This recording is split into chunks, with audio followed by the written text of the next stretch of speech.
ми представува особена чест и задоволство. Повелете. Можам да го најавам серијалот на вебинари кои што ќе ги одржиме во рамките на EuroCC4C проектот, кои што ќе се однесуваат на различни теми од вештачка интелигенција до процесирање со високи перформанси. Денеска се одлучивме да направиме две воведни предавања, односно презентации, кои што ќе траат од прилика 30-35 минути. Ќе имаме форма на прашања во кои што ќе можеме да одговориме директно после презентациите. Првата презентација ќе биде од мене, во која што ќе зборувам за предвидување на временски серии, односно ќе дадам едно блиц предавање што се има случувано во рамките на временски серии од самиот почеток на анализа на временски серии до денес, односно како се случила таа еволуција во рамките на временските серии кои што ги имаме нивната анализа, статистичките методи, потоа трансформацијата во нивна во рамките на машинско учење, па до денешните foundation модели кои што се базираат во голема мера нивните архитектури на големите јазични модели и каков прогрес имаме направено во однос на предвидувањето на временските серии. И второто предавање, односно презентација ќе биде дадена од страна на професорот Димитар Тројанов и Димитар Пешевски на тема Causal AI. Без премногу да должам, ќе започнам презентацијата, ќе гледам во склоп на времето да изложам презентацијата, пошто ќе можеме да поставуваме прашања. Ако има некое прашање во рамките исто на презентацијата, ќе ве замолам слободно да го поставите вашето прашање. Да ја уклучам презентацијата. Добро. Значи веќе од прилика кажав што ќе зборуваме во рамките на презентацијата, ќе пробам да издиференцирам, односно категоризирам за проблемот на анализа и предвидување на временски серии, односно како ја предвидуваме една временска серија, прво што представува таа временска серија, каде можеме да најдеме во рамките на природата, односно во рамките на апликациите соодветно временските серии. Не ја гледаме презентацијата, Ѓорѓе. Молам? Не ја гледаме презентацијата, не ја гледаме, или ја нема шерната уште? Ја имам шерната презентацијата. Ајде да проверам. Не се гледа. Добро, што гледате моментално? Гледате нешто? Ништо, ние си се гледаме. Добро. Учесниците. Добро е сега. Сега дали се гледа? Да. Добро е. Супер. Ајде. Благодарам. Значи, ќе укажам на деталите кои што се однесуваат на временските серии, како што кажав, и каков е прогресот на анализата и на предвидување на временски серии. Бидејќи не е само таскот на предвидување на временски серии, туку имаме тука предвидување, односно точната вредност на временските серии кои што сакаме да предвидиме, меѓутоа исто тука спаѓа и некаква класификација, меѓутоа и imputation во рамките на временските серии, односно пополнување на временска серија. И ќе видиме тука овие генеративниве модели кои што се базирани на претренирани на огромен број на временски серии, 30-40 хиљади различни временски серии, како тоа успешно можат да го направат. Значи, временските серии буквално се насекаде околу нас. Секој тип на податок можеме да го трансферираме во рамките на некоја временска серија, затоа што секој податок има некако временски отпечаток кога тој е створен како податок или кога е примен како податок соодветно. Имаме различни типови на временски серии, од регуларни стандардни временски серии, каде што сензикот е направена комплетно една единствена периода, односно фреквенција, во која што на таа регуларна периода, односно фреквенција, се зема некаков отпечаток и се мери некоја соодветна вредност. Се разбира во зависност од физичкиот процес кој што сакаме да го опишеме. Таа периода може да биде различна, може да биде од неколку милисекунди, наносекунди, зависно пак ќе речеме од процесот кој што сакаме да го опишеме, па до некакви минути, сати, денови, месеци, години и така натаму.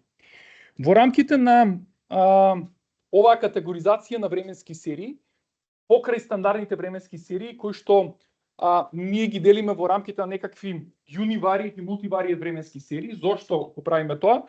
За да можеме да опишеме една варијабла во рамките на некаков временски момент, односно временски отпечатоци, или ако зборуваме за multivariate проблем, тоа значи дека имаме еден проблем во кој што повеќе зависни временски серии во рамките на исти временски отпечатоци ги сензаме за да можеме да ги анализираме заеднички, да можеме да ги предвидуваме таквите временски серии. Дополнителна категоризација која што имаме направена во рамките на временските серии се просторни временски серии, односно spatial временски серии, каде што покрај отчитаната вредност во рамките на даден временски момент имаме и локација кога е направена соодветната каде е направено соодветното земање на вредност. Например, имаме air pollution, имаме некакви сензори кои што се расфрлани низ градот Скопје, имаме соодветна вредност на некоја променлива, дали тоа ќе биде PM10 частичките, PM25 частичките, па дали ќе биде температура, брзина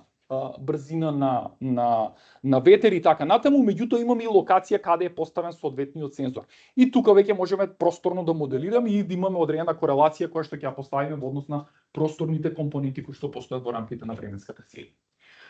Соодветно, исто така друг тип на временски серии кои што исто така во литературата се издиференцирани како посебна категорија и другите се смесени во некакви други временски серии кои што може да бидат дефинирани, таму се нерегуларните временски серии, ќе зборам кратко и за тие, и се spatial trajectory временските серии кои што всушност опишуваат некоја траекторија на движење, односно таму немаме вредност која што отчитуваме во рамките на временската серија, туку во рамките на даден временски момент соодветниот објект може да се најде на некоја позиција. Например, ставаме некаков сензор на диво животно кој што сакаме да следиме неговата позиција во шумата, односно во природата, и едноставно само на даден временски отпечаток земаме семпл каде се наоѓа, односно на која позиција се наоѓа соодветниот објект. И се разбира нерегуларните временски серии, каде што кога имаме некое читување, тогаш всушност се предава таквото читување и се запишува таквиот запис. Например, поминува автомобил, земаме сензинг, односно кажуваме дека поминат во толку и толку часот некаков автомобил, кога ќе се случи следниот ивент, тогаш се зема следниот сензинг и така натаму, значи една нерегуларна временска серија.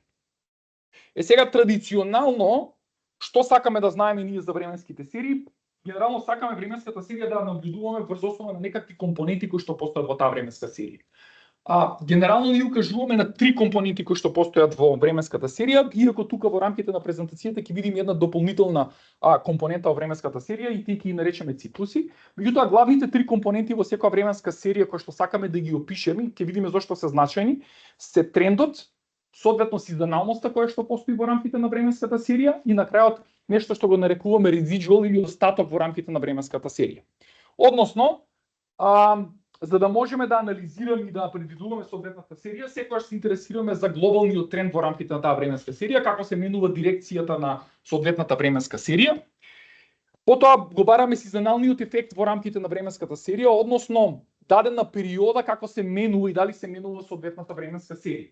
И тука, например, за периодичност на самата временска серија, односно за таа сезоналност, например, ние како луѓе имаме дневна сезоналност, односно во рамките на 24 часа. Што правиме во рамките на 24 часа? Стануваме, одиме на работа, се враќаме дома, вечераме, спиеме и тоа го повторуваме секој ден циклично, значи имаме некаков циклус на повторување, односно некаква сезона. Меѓутоа тоа не е единствената сезоналност која што имаме тука на база на таа фреквенција, туку имаме и друга фреквенција, тоа е неделна фреквенција во која што функционираме. Ако забележиме сабота во однос на петок, драстично се разликува, меѓутоа патернот е пак истиот. Спиеме, стануваме, јадеме, легнуваме и така натаму.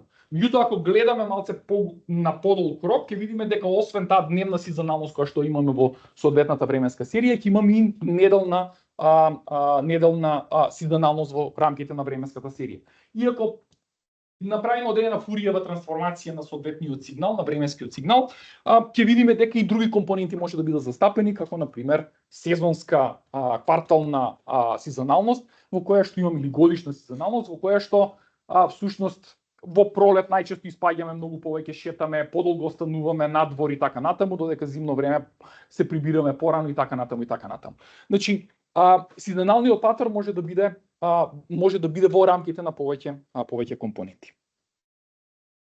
Интересно е тоа што циклусите се поставуваат како дополнителна компонента која што не толку често анализираме, можеме да ја најдеме со наблюдување и таа не е поврзана со никаква периода која што за нас има значење. Значи тоа е некој глобален тренд кој што се провејува низ самиот временски период.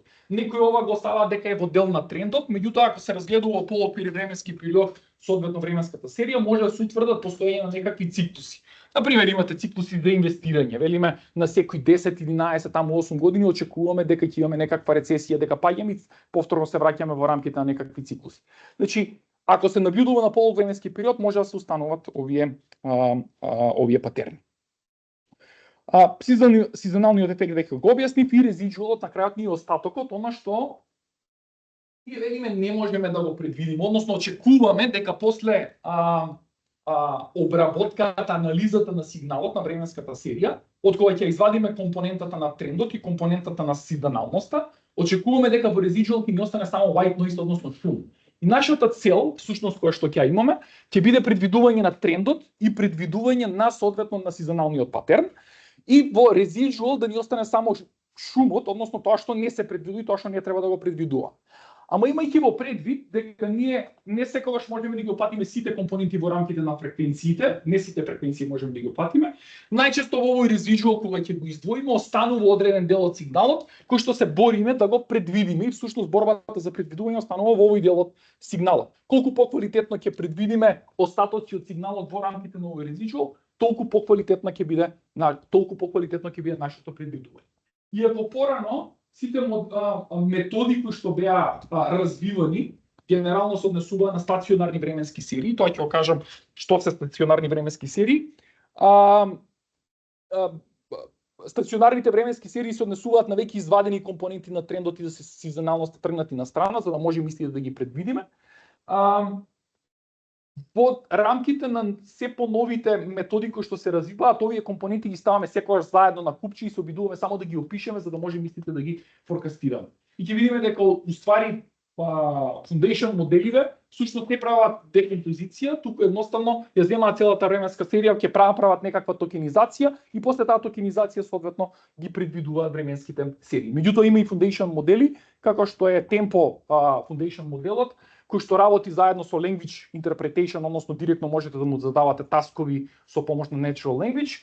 Соодветно, првото нешто кое што го прави е декомпозицијата на соодветната временска серија на тренд, на резидуал и на сезоналниот ефект и промптот кој што вие ќе го напишете го праќа посебно на секој од овие компоненти кои што постојат во рамките на временската серија, се со цел да се интерпретира подобро самата временска серија. Сега тука издвојуваме во рамките на самата декомпозиција кога сакаме да направиме на временската серија, издвојуваме адитивни методи и мултипликативни методи, односно ако сезоналноста расте заедно со трендот, нелинеарно расте заедно со трендот, тогаш најчесто се работи за некаква мултипликативна декомпозиција потребно е да примениме, а за мултипликативната декомпозиција да примениме, најчесто прво го логаритмираме временскиот сигнал, односно вредностите од временскиот сигнал, за потоа да примениме некаква методологија за декомпозиција. Една од најпознатите методи за декомпозиција е STL декомпозицијата, со која што се обезбедува всушност издвојување на трендот на самата сезоналност, кое што ќе му специфицираме за да може да ја извади и соодветно на соодветниот остатокот од самиот сигнал до комплетирање на целосниот временски сигнал во рамките на резидуалот. Сега спомнав стационарна временска серија. Што значи стационарна временска серија? Ако немаме откапување на временската серија од соодветната варијанса, односно од соодветниот мин со тек на времето, односно ако наблюдуваме полувременски период, тогаш велиме дека самата временска серија е стационарна временска серија. И тука постојат начини како тоа се определува. Augmented Dickfuller тест е еден од тестовите кои што утврдува дали временската серија е стационарна или не.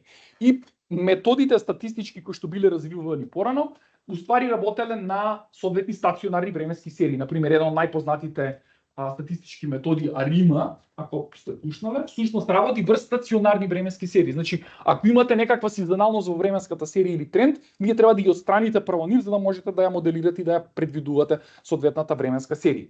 Има соодветни модификации на ARIMA методот кои што може да се справат и со сезоналниот ефект, например, тоа е SARIMA соодветниот метод. Сега, за да можеме всушност да анализираме одредена временска серија, она што скоро секогаш прво ни интересира е колку имаме зависност на конкретниот временски момент кој што го наблюдуваме, колку е зависен од претходните отчитувања во рамките на временската серија, односно испитуваме некаква, ние тоа го нарекуваме автокорелација или парцијална автокорелација која што постои во рамките на временскиот сигнал. Зошто е тоа битно? Затоа што ние велиме за да знаеме вредноста која што ќе биде следна, која што ќе треба да ја форкастираме, некако таа вредност ќе мора да зависи од претходните вредности кои што сте отчитани. Ако не зависи од ниту една вредност која што се отчитани, тогаш ние немаме никаква шанса да ја предвидиме вредноста која што имаме генерално следна која што ќе дојде во рамките на временската серија. Значи, сега тука таа зависност може да биде и линеарна и нелинеарна, тука испитуваме генерално линеарна зависност, меѓутоа во најмала рака мора да постои зависност за врз основа на некакви историски отчитувања да можеме да ги предвидиме наредните отчитувања во рамките на временската серија.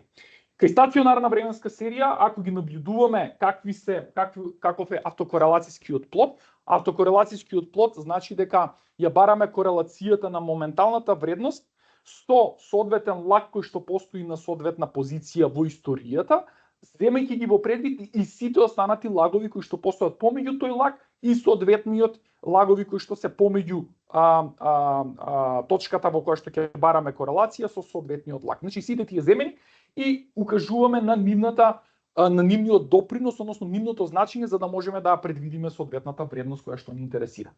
Ако тоа го направиме во нестационарна временска серија, гледате тоа некако постепено опаѓа, меѓутоа ако ние направиме диференцијација на соодветната временска серија, односно за да земеме T-1, ако ја одземеме соодветната серија, направиме диференцијација, прв извод, ако направиме соодветната временска серија, ќе видиме дека тука во рамките на овој автокорелацијски плод, тоа е partial autocorrelation всушност, ќе падне скроз доли и ќе видиме дека нема никаква зависност. И тука и ова е всушност некаков random walk, каде што random walkот всушност укажува на тоа дека наредниот семпл кој што ќе го добиеме од временската серија е всушност оној што моментално го имаме како ниво, плюс некаков чекор кој што ќе биде со плюс или минус знак. Значи можеме само да отидеме плюс 1 или минус 1. Зборувам плюс 1 или минус 1, таа е некоја граница која што треба да ја донесеме на соодветната временска серија. И всушност ние таквото нешто не можеме да го предвидуваме. Ако направиме диференцијација на временската серија, ќе видиме дека таа разлика која што останува е сосема рандом вредност која што представува само ноиз. И тој ноиз не можеме да го предвидуваме, иако овде во рамките на овој autocorrelation плод укажува на тоа дека имаме огромна зависност. Да, огромна зависност, а најдобриот резултат кој што ќе го постигнете за предвидување ќе биде наивниот пристап кој се укажува на тоа дека T плюс 1 треба да биде еднакво на T. Односно ќе имаме само права линија. Ако тоа го направите, ќе добиете исти резултати со било која друга техника на моделирање. Немате никаква потреба од моделирање затоа што имате рандом сигнал на другата страна. Еве го white noise, како што кажав, white noise ни е многу битен да детектираме дали постои некаква зависност во рамките на историските вредности и она што сакаме да го предвидиме. Ако не постои таква зависност, тогаш не би требало да предвидуваме временската серија и треба да прогласиме за некаков шум и тој шум како таков е непредвидлив и нема потреба да се мачиме да го предвидуваме. Ама тоа не значи дека оваа временска серија не е предвидлива временска серија. Можеби зависи од сосема други фактори, односно варијабли кои што ние не сме ги земале во предвид. И едноставно ако ние го изолираме тој процес независно и ја гледаме како единствена варијабла која што сакаме да моделираме, можеби таа не треба да се моделира, меѓутоа ако земеме во корелација со некаков друг сигнал кој што постои во природата или во процесите, тогаш дефинитивно можеби може да е предвидлива соодветната временска серија. Например, ако сакате да предвидувате берза, однесување на берза, на акции, дефинитивно не треба да гледате само историската компонента на движењето на берзата, туку треба да интегрирате многу повеќе компоненти кои што се однесуваат на трендови, движења, изјави, соодветно како што ќе потпише претседателот Трамп во моментов за да може да се види таа диференцијација на соодветната временска серија. Сега често пати кога ги анализираме временските серии не сакаме да анализираме директно временската серија која што имаме, затоа што временските серии може да носат многу голем шум внатре во самите себе и соодветно да имаат одредени аутлери кои што ќе постојат и тие аутлери не би требало да бидат моделирани затоа што се аутлери, треба да бидат детектирани како такви. Меѓутоа временската серија најчесто сакаме да направиме некаков смутинг.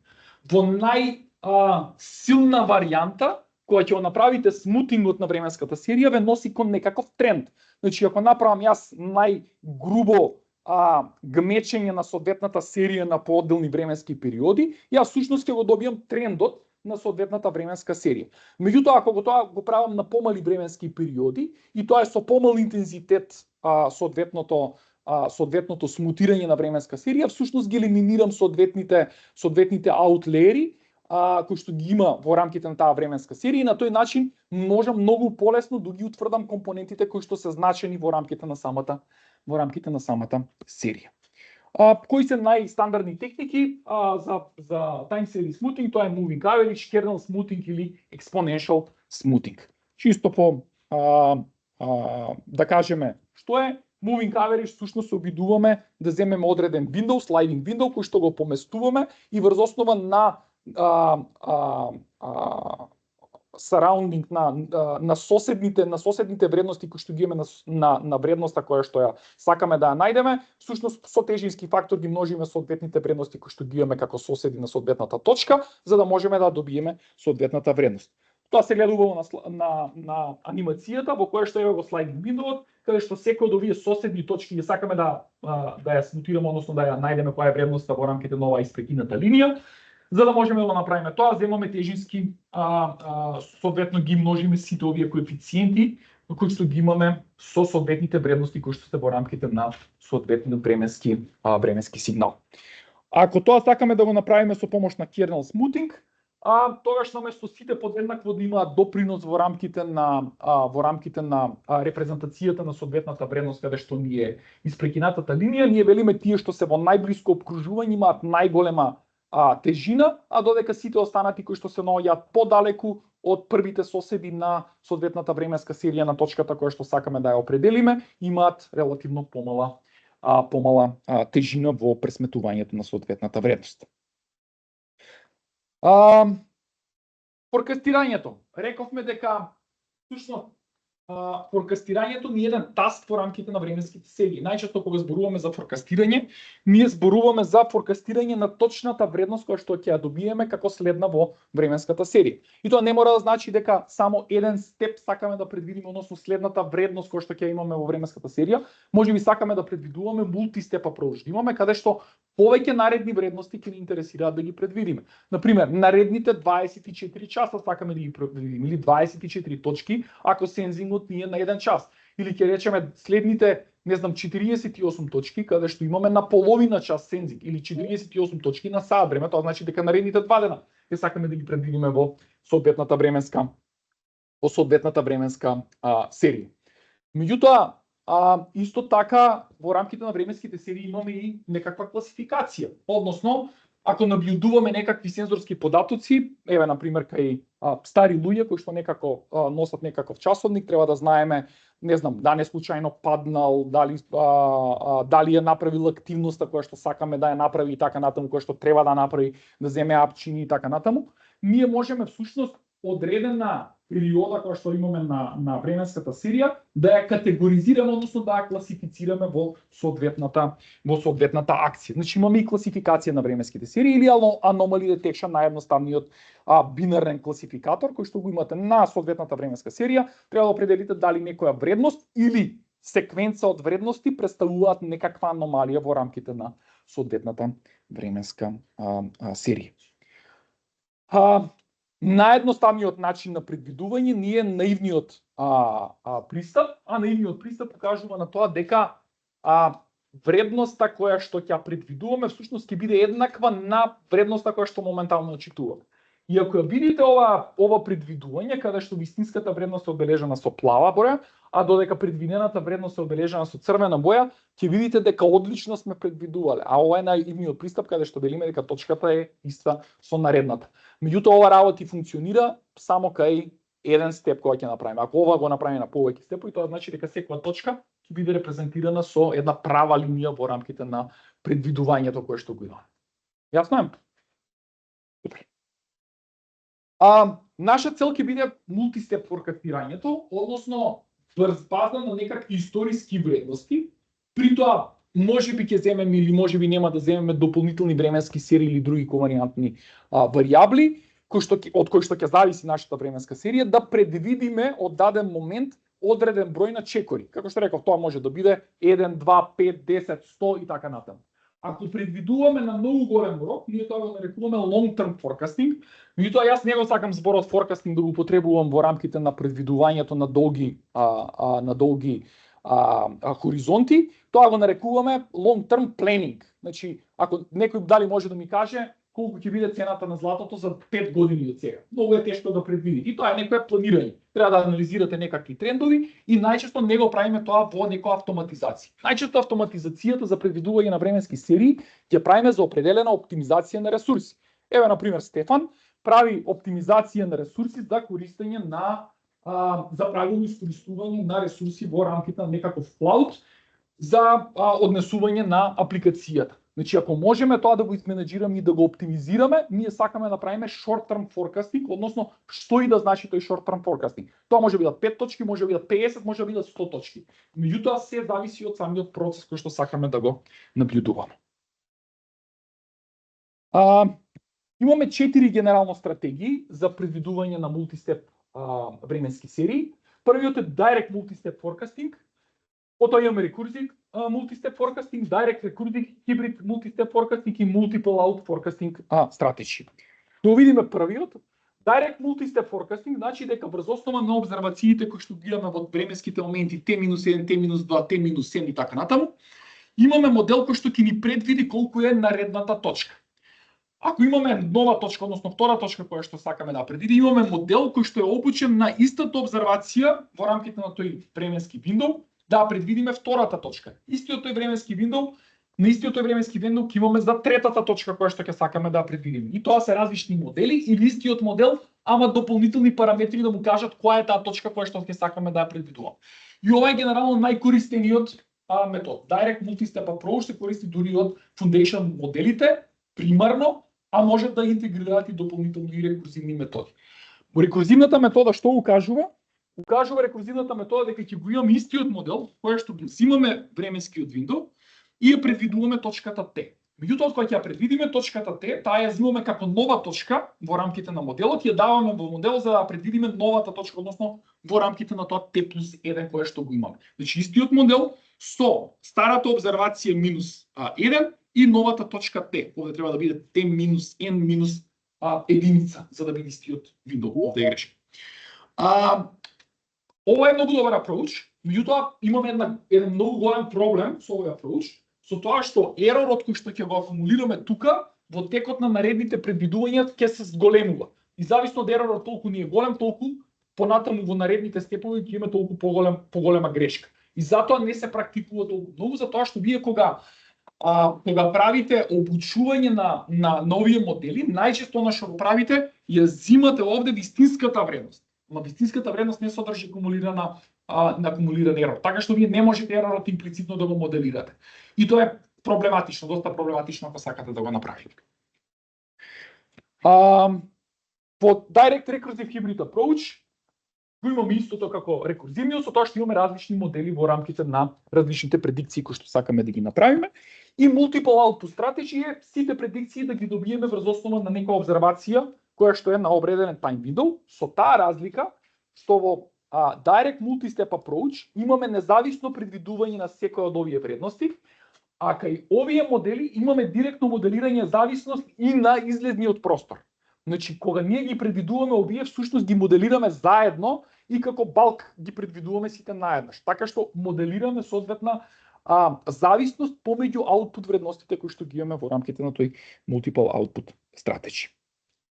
Се разбира, за да можеме да предвидуваме, мораме и да некако да ги измериме перформансите. Многу кратко, имаме најразлични типови на грешки кои што можеме да пресметуваме: forecast error, mean forecast error, mean squared error, mean absolute error, root mean squared error. Ако сакаме да ги интерпретираме нашите резултати кои што ги добиваме, најчесто одиме со mean absolute error, има уште нешто што се нарекува weighted absolute mean absolute error или со root mean squared error, за да можеме да соодветно да ги видиме и да ги разбереме соодветните панели кои што ги правиме.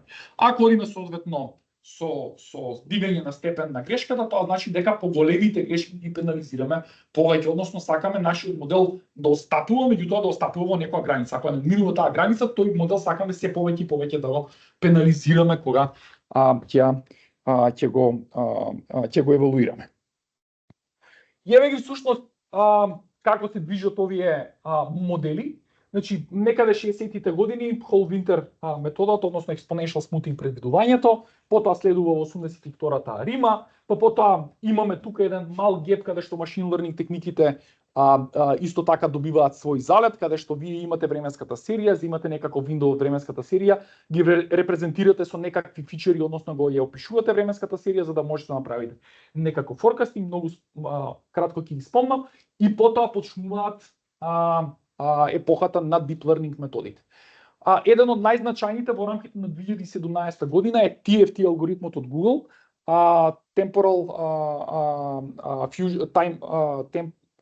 TFT Temporal Fusion Time методот, кој што всушност прави моделирање со помош на Temporal Fusion и може да предвидува, меѓутоа покрај предвидувањето може да дава probabilistički output и може да дава други, да се внесат други коваријантни варијабли, односно со други зборови, ако сакам да предвидам јас колку ќе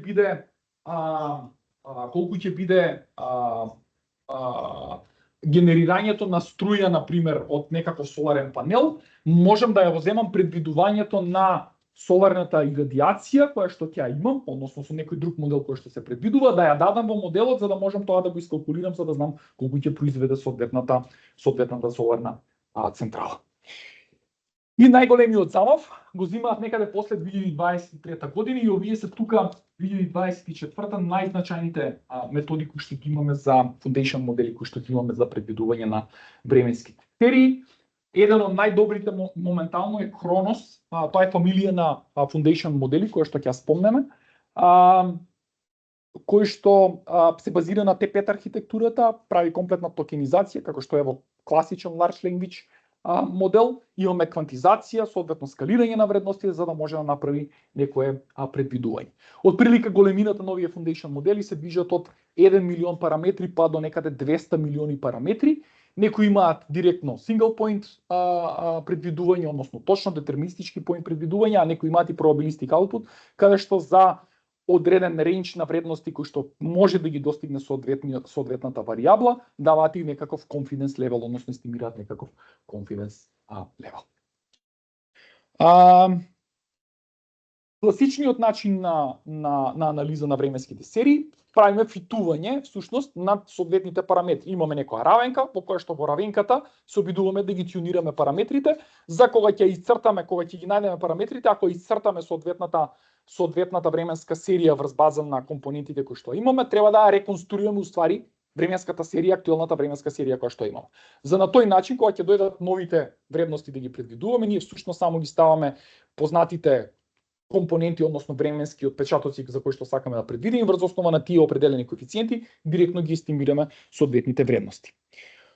Прв, како што кажав, е exponential smoothing, каде што ние земаме некаква експоненцијална распределба во рамките на минатите вредности кои што ги имаме. Гледате како поминува времето во рамките на оваа симулација, земаме некој коефициент назначени на соодветните минати вредности од самата временска серија за да можеме да ја предвидиме соодветно вредноста во рамките на наредниот период кој што следи.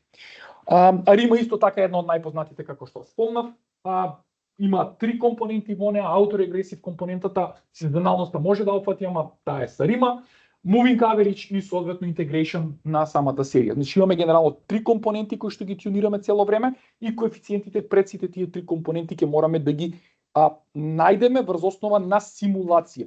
И ако пуштите на една временска серија, а Рима модел ќе трае, не знам, на една обична временска серија каде што имате само, не знам, месечни читувања во рамките на 10-15 години, таа ќе трае една минута може да трае фитувањето на самиот модел. Што во денешна гледна точка тоа е неприфатливо. Значи вие не можете да си дозволите за една временска серија да искористите минута, 2 минути за да моделирате, а при тоа имате 50 семпли или 100 семпли или 1000 семпли. Значи денеска зборуваме за огромен број на временски серии кои што треба да ги моделирате и да ги предвидувате во даден момент. Значи сакаме некакво групирање да направиме на тие временските серии за одговор да ни дадат нели foundation моделите кои што се претренирани на огромен број на временски серии за да можеме со zero shot да ги предвидуваме соодветните временски серии. Тоа значи дека само треба да му ги дадеме минатите вредности од некој time window на временската серија која што ни интересира да предвидиме, за да ги добиеме следните вредности кои што ни се од интерес. Во рамките на машинско учење, што имаме таму?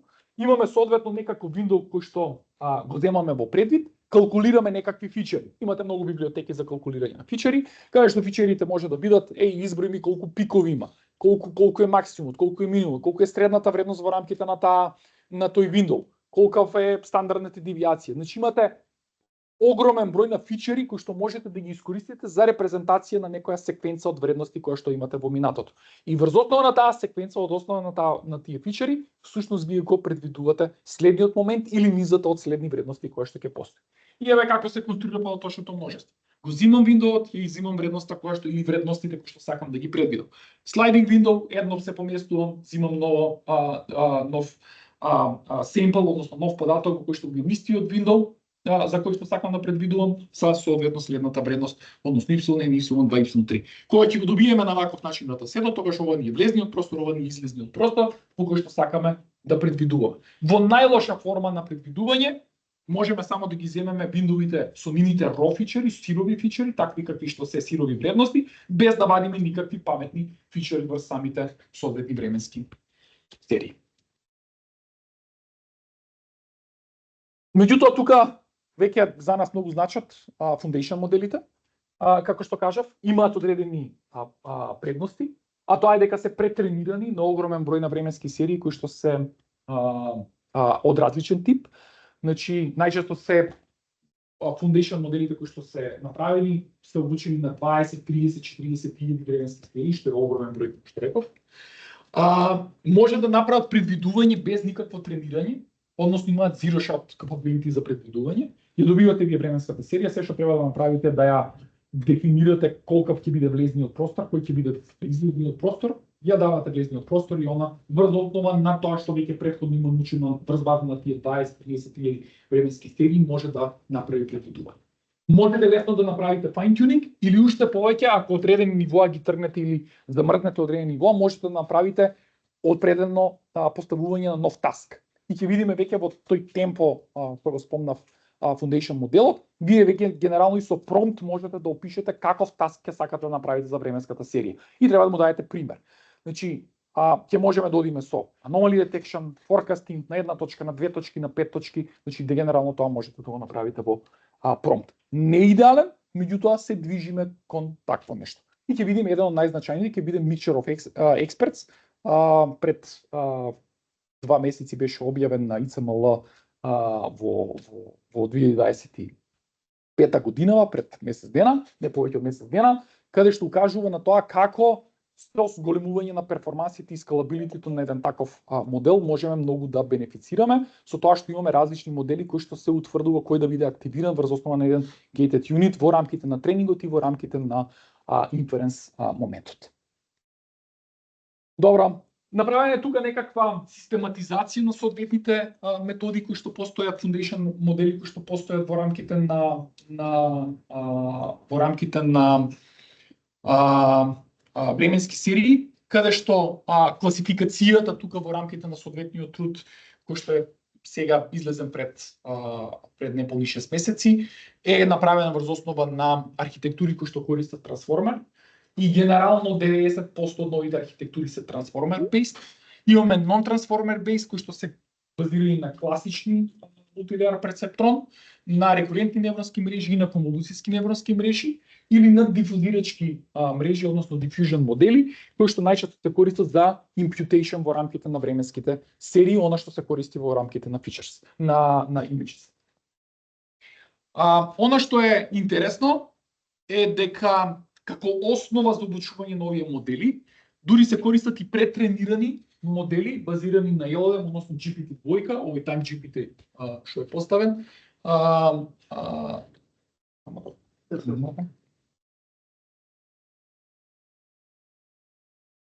Да.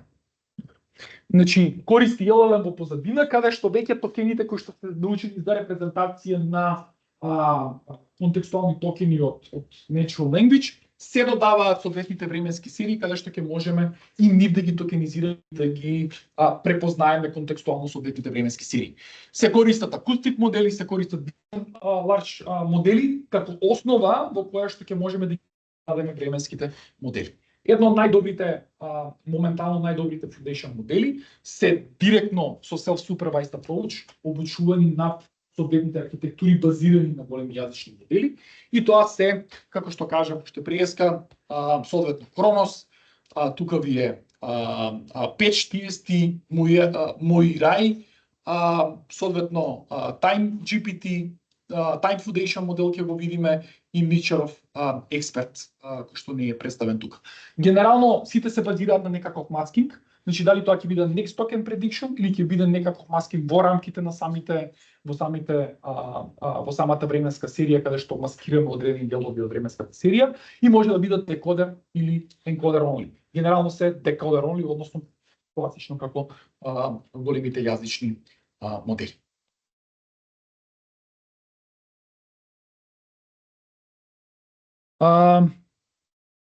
Веќе ова го спомнав, значи имаме базирани на трансформери, базирани на различно трансформери, иако примарно се трансформер моделите и diffusion моделите кои што ги имаме. Еден од најзначајните е Хронос, како што кажав, базиран на фамилијата на P5 архитектурата, го имаме во различни големини тренирано соодветниот модел, се базира на соодветна токенизација која што прави мини скалирање. Значи сите овие прават одредено скалирање за да можат да земат во предвид денормализацијата по тоа кое што ќе правиме, односно дескалирањето кое што ќе треба да го направиме на актуелната временска серија која што имаме. И се што се прави тука се прави квантизација на соодветната временска серија. Значи се зима делче, фрагментче од временската серија или ние го нарекуваме тоа дури и печ, каде што во рамките на тој токен кој што ќе го земеме, се квантизира во рамките на некоја соодветна вредност, односно се прави некоја дискретизација за да имаме конечен број на токени и буквално да наликува на зборче кое што ќе сакаме да го предвидиме. И дополнително она што се прави не се земаат само вредностите, туку може да се земат и други карактеристики кои што ќе ги воведеме, па дури и соодветниот временски отпечаток. Некако, не знам, 2 април 2025, туку тоа ќе го земеме како 2 среда, меѓутоа со синус и косинус, односно да фатиме таа сезонална компонента. И целото тоа се прави во еден токен, кој што после се пренесува во еден многодимензионален простор, класичен ембединг. И всушност токенот се прави ембединг и натаму е веќе потполно истата архитектура која што имаме како за големите јазични модели. Еве го контекстуалните токени кои што ги имаме, еве ги токените кои што се препознаени во рамките на самата временска серија, обучувањето на временската серија и се што добиваме потоа е предвидување на кој е тој токен кој што ние сакаме да го предвидиме. Токените кои што сакаме да ги предвидиме се овие кои што постојат тука. Во рамките на инференција кога имаме, повторно ја имаме временската серија, правиме скалирање на временската серија, взимаме токените од соодветната временска серија, предвидуваме кои се токените кои што би требало да бидат предвидени и правиме деквантизација и враќање на скалата назад за да ја предвидиме соодветната временска серија која што ни е потребна.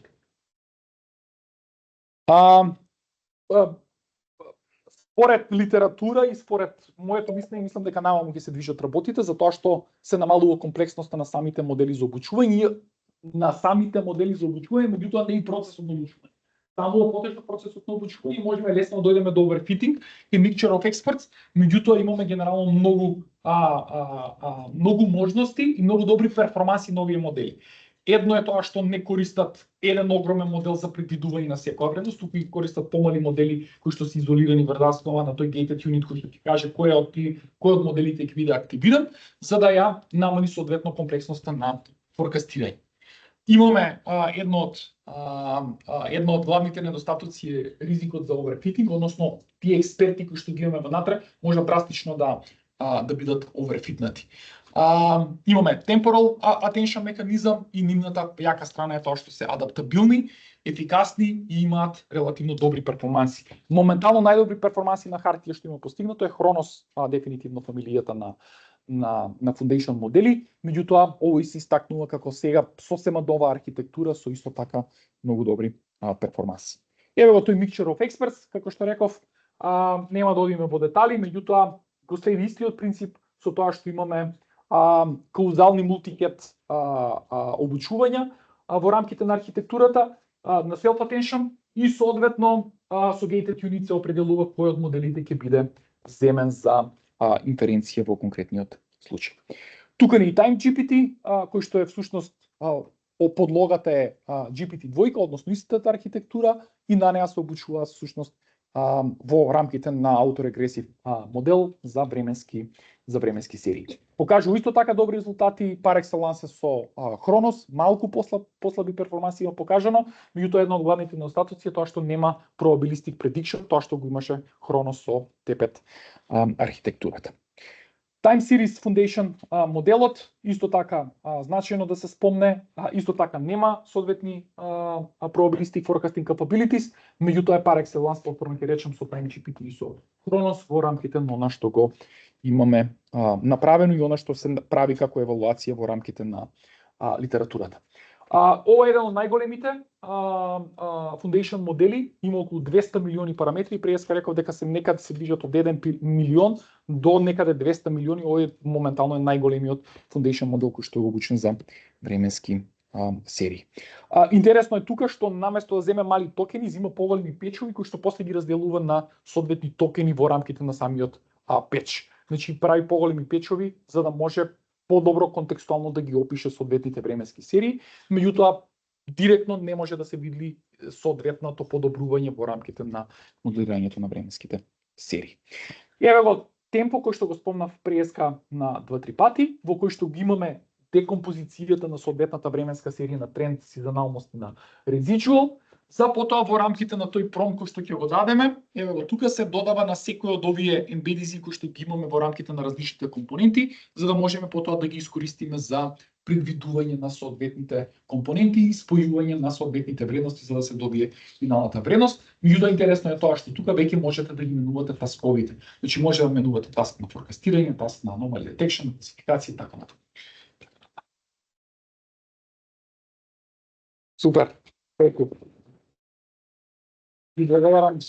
Дали има некои прашања, малку повеќе од времето кое што требаше да зборуваме, ама? Повелете. Јасно. Ајде. Може да се вратиш на Ајде. Океј, ова е пошто е кај сите, овде не е во нацртано. Добро. Што вака направени семплови подразбираат дека имаме временска серија која што е семплирана на time window. на time window. Така. Не. Која што е на екви Така. дистант, мислам, како се тоа на Исти временски период, добро. Што ако временската серија не е така?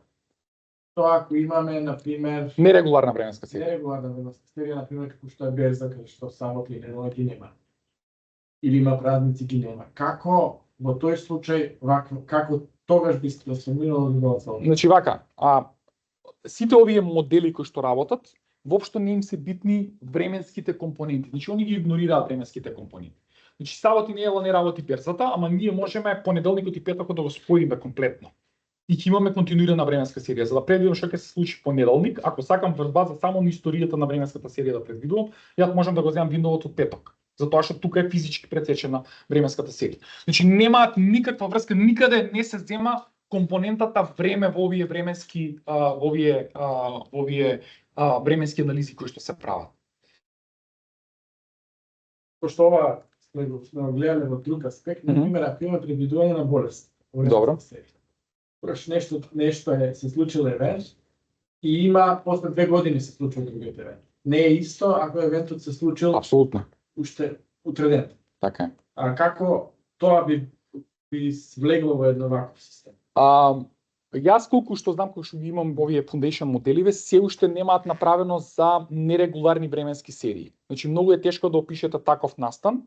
Најчесто кога опишуваме некаква нерегуларна временска серија, сакаме да ја претвориме во регуларна временска серија, ама овој случај баш за дијагнози, бидејќи тоа се ајде да речам 4, 5, 10 многу мал број на семплови, е многу тешко на ваков начин да бидат моделирани.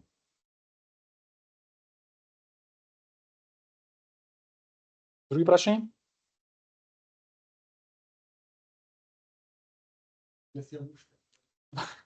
После ќе можеме офлайн да комуницираме. Слободно прашувајте. Повелете.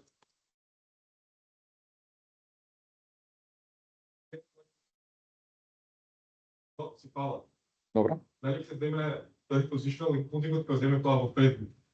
Зависи од нас. Зависи од нас. Ние мораме да му кажеме дека таму нема вредност. Ние можеме да направиме таму imputation. Значи, се е до капабилноста на соодветниот foundation модел, дали знае тоа да го хендла или да не го хендла.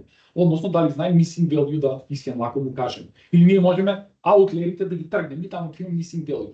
Ама ние ќе мораме да направиме imputation и самиот foundation модел да направи imputation. Најчесто тоа го правиме најдобро Симон покажува imputation од со помош на diffusion модели, да се направи реконструкција на соодветниот сигнал, па после е подобро да му го дадеме на foundation модел да прилети.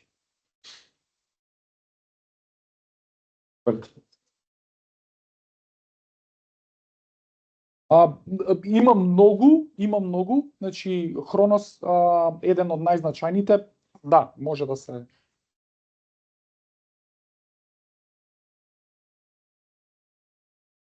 да, затоа што можеби не е соодветно добро избран моделот во рамките на Хронос. Хронос велам дека се само фамилија на модели кои што може да биде избрана и не секогаш за секоја временска серија треба да се избере соодветниот модел. Повеќе модели се таму, базирани на TFT, базирани на Deep Autoregressive методи, така да има повеќе различни кои што треба да се избере соодветниот.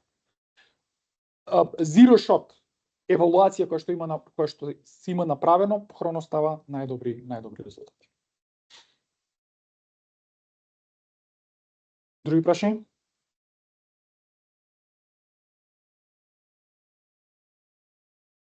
Добро, ви благодарам на вниманието. Благодарам. Мислам дека можеме одма да почнеме, да. Така. Да порозум со прашање, мислам, мај после тоа ќе ти се имаше некои Добро. интересни работи да ги предискутираме. И ствари можеме, ако има време, после Дефинитивно, да се да. вратиме.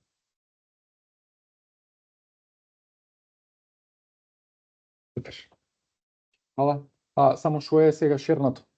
Што се гледа таму кај вас? Само презентацијата? Презентацијата, така? Супер. Презентација, да. Добро, вториот дел некако малце заради сплетна околности ги избуткавме делот, работеве и на Ѓорги му фалише време, најверојатно и на мене ќе ми фали време. Во овој дел на презентацијата ќе зборуваме малце како воедно за Козал machine learning пристап. Јас прво ќе зборувам малце теорија, а потоа Димитар ќе проба да покаже еден пример како тоа се прави. Има убав интересен пример спремено за да погледнеме и во живот што би добиле и како изгледа тоа целото. За да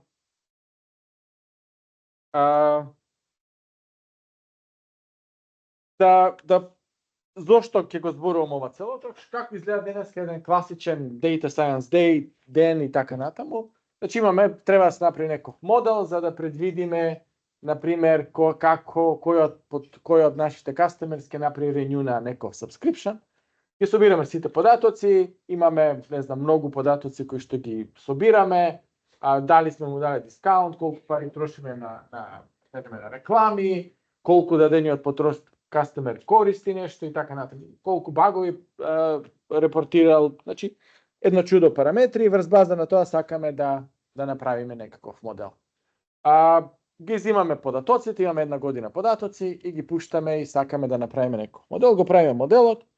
Она што ќе го добиваме како добиваме некаква функција како зависи y, односно таргет варијаблата од x, ништо специјално. Моделот е, не знам, 99% точен, поприлично точно го предвидиме. И на тој начин можеме да предвидиме дали некој од нашите customers ќе обнови subscription другата година. И моделот работи супер. Она што тука е дадено како некој диалог помеѓу data scientist и менеджерот вика, добро, тоа е, еве предвидовме следната година колку ќе имаме профит. Дали можеме да превенираме churn, односно да превенираме некој од customers да не си оди, да ги видиме причините зошто си одат луѓето од кај нас, зошто не го објавуваат subscription. Значи малце да видиме што треба да направиме за да не се случуваат некои работи или да се случат некои работи. И овде доаѓаме до една нова задача која што се поставува пред machine learning или пред data scientist, да одговорат на прашања од типот на што ако, односно што треба да направиме за нешто да се случи. Досега оние класични машин learning модели се перфектни за, например, имаме нешто, треба да предвидиме некаков настап. Она што ни интересира е да видиме што треба да направиме. Едната варијанта која што можеме на брзинка да ја направиме, го знаеме сите SHAP, кој што е, не знам, извореден машин learning модел, односно explainable модел, кој што може да ни го објасни моделот и во добар дел од ситуациите тоа може да ни помогне да разбереме што се случува. И за примерот е нели баш до дейтасетот избран таков да ни одговара на тоа што меѓутоа реалноста е таа што ја правиме explainer, правиме SHAP и ќе добиеме некаква ваква вредност која што покажува која од варијаблите колку и како влијае на крајниот резултат. Колкав е импактот на секој од нив, гледаме дека дискаунтот влијае во принцип, back reported, ad spend и така натаму. И сега, за да го погледнеме тоа малце подетално, еден друг пристап, по кој што сакаме да видиме како нашиот модел, значи ова го објаснуваме модел, како нашиот модел успева да предвиди дали некој од нашите customers ќе направи renew на subscription. Значи тоа ни интересира да видиме што ќе се случува. И сега, онако го гледаме што моделот предвидува и како се одвиваат некои работи, например имаме некаков, например го гледаме овој дискаунт и вика дека ако му дадеме поголем дискаунт, односно ако дискаунтот е мал, поголема веројатност за renew, ако му дадеме поголем дискаунт, нема renew. Тоа значи дека дискаунтот за џабе сме го давали, в принцип. Или ако го погледнеме овој bug reported, гледаме дека уствари колку повеќе багови се репортираат, они повеќе renew прават. Значи корисниците, односно дека некако ако има повеќе багови, повеќе прават повеќе renew ќе може да очекуваме. Системот што е некако неочекувано. По примејќето моделот тоа го кажува. Значи податоците кои што ги имаме тоа го покажува. Прашањето е зошто се случува, ова е реален датасет со реални податоци, реални зависности кои што ги имаме во ситуација. Она што е позади во цел е дека всушност во machine learning моделите кои што ги користиме пробуваат да определат и да најдат корелации и да врз база на тие корелации предвидат, направат некакви предвидувања. Меѓутоа, поентата е дека овие корелации кои што овде ги гледаме, ни даваат некакви чудни резултати кои што не може да ги прифатиме. Од тој аспект треба да видиме што може да направиме во таква ситуација. За да се реши овој проблем, всушност мораме малце да отидеме подлабоко во проблематиката која што моделираме и да направиме еден чекор подлабоко во разбирањето на бизнес контекстот во кој што тоа го правиме. Ако се сме ги имали тие резултати, викаме ајде да видиме зошто овие резултати ги има. Пака на прв поглед изгледа поприлично неинтуитивни. Она што се случува ако се погледне понатаму и ако се погледне целиот процес како работи компанијата, што прави и така натаму, може да се направи така наречен граф на зависности во кој што покажува како се случуваат работите и што предизвикува што. Врз база на тоа и се прашаат бизнес експерти, може да се дојде до неколку заклучоци кои што кажуваат следново.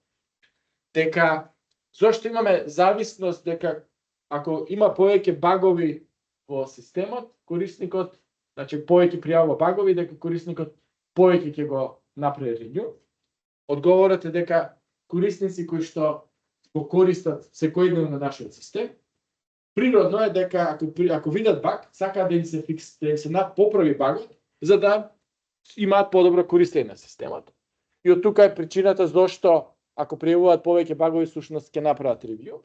И она другата приказна кога даваме дискаунт, всушност ако не даваме дискаунт повеќе имаме ревју, ако даваме дискаунт помалку имаме. Поентата е дека всушност оние кои што продаваат дискаунт на луѓе кои ќе видат дека некој сака да си оди. И за да го задржат, му даваат некој дискаунт и тоа најчесто го прават компаниите. Додека на оние постојани потрошувачи кои што нема потреба, тие се користат продуктот, не им дава. Што зборува тоа? Тоа зборува дека всушност резултатите кои што ги гледаме се нормални и се резултат од тоа што се случува во системот. Меѓутоа, тие ги покажуваат корелациите кои што постојат во дадениот систем. Меѓутоа, не ни даваат можности што треба да правиме за да некој не си оде од пензија. Тоа значи дека она што го добивме претходно, не значи дека не требаме дека ако даваме 0 дискаунт, сите ќе ни останат. Тоа не го одговора прашањето, или ако многу багови има, дека ќе пак сите ќе направат така. Во ваквата ситуација очигледно е дека класичните модели кои што ги имаме, односно начинот на кој што ги применуваме овие модели за да одговориме друг тип на прашања кои што тие не се предвидени, паѓа во вода. Она што сакаме да го направиме всушност е да ги идентификуваме дека имаме некаков тип на predictive tasks во кој што сакаме да предвидиме нешто. И сега пробуваме да најдеме одговори на нов тип на прашања, кои што се прашања од типот на што би се случило ако нешто направиме, што би требало да смениме за да се смени резултатот, каков тип на акции треба да превземеме за да нешто се случи или за нешто не се случи. Што ако имплементираме нов фьючер, дали ќе имаме повеќе или помалку customer satisfaction. Она што сакаме да го постигнеме е да ги погледнеме, да направиме, да добиеме некој си action item кој што ќе ни помогне да ја моделираме иднината, односно да ние влијаеме што би се случувало во иднина, односно како да се движат процесите, кои акции треба да ги превземеме за да тоа биде најоптимално. Ова целото влегува во така наречениот тип на causal tasks и влегуваме во она што е дел од causal ML. Она што веќе го покажав е дека онај јасниот факт дека корелацијата не е causation. Најпагиот пример за тоа вие, например, ако направите модел за потрошувачката на сладолед во зависност од температурата, она што ќе го добиеме дека имаме и обратно го направиме моделот, ако направиме предвидување на температурата врз база на потрошувачката на сладолед, ќе добиеме прилично добар модел, кој што има точност на 95%, кој што кажува некам, не знам, ако се троши многу сладолед, најверојатно надвор е топло. Или ако не се троши сладолед, надвор е ладно. Меѓутоа, поентата е дека ако сакаме да влијаеме на температурата, колку и да сакаме сладолед да изедеме или да не јадеме, не може да ја смениме температурата. Затоа што причинско-последичната врска е обратна и е од температурата кон потрошувачката на сладолед. За жал, класичниот пристап на машин лернинг модели тоа не го прави. Значи можете слободно да направите машин лернинг модел кој што ќе предвидува температурата од потрошувачката на сладолед и моделот ќе дава многу точни резултати. И тоа не е спорно, значи тоа е forecasting task, тој ќе го прави тоа цело.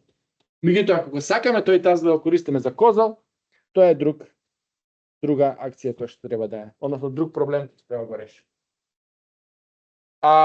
Проблемот е уште по challenging. Ова беа, да кажеме, јасни начини, јасни примери каде што можеме тоа да го видиме со causal. Има уште еден друг проблем кој што е уште поголем, се нарекува Симпсон парадокс, кој што во предвидувањата дава уште повеќе челенџи колку што е претходно беа, работи кои што не може да ги видиме. Има дадени се два лека и треба да предвидиме колкава е ефикасноста на лековите. Имаме лек А и лек Б. Со лекот А ни дошле 1000 и како се вика и 500 луѓе кои што сме ги третирале. Она што лекот А е поевтин, од нив она што сме го направиле 16% ни преживеале и тоа ни е добро, значи било све добро. Од оние другите кои што биле, имаме од 550 105 ни биле добри, односно гледаме дека во конкретната ситуација лекот А е подобар и давал подобри резултати, односно ствари, ова е 16% ни умреле, уствари. Ова е mortality rate, мислам дека е. Да, mortality rate. Океј? Значи 16% бил mortality rate, тоа значи дека 16% умреле, другите 84% би им било добро, овде 19% умреле во оваа. И очигледно е дека зборуваме дека овој лек е полош. Сега, ако се направи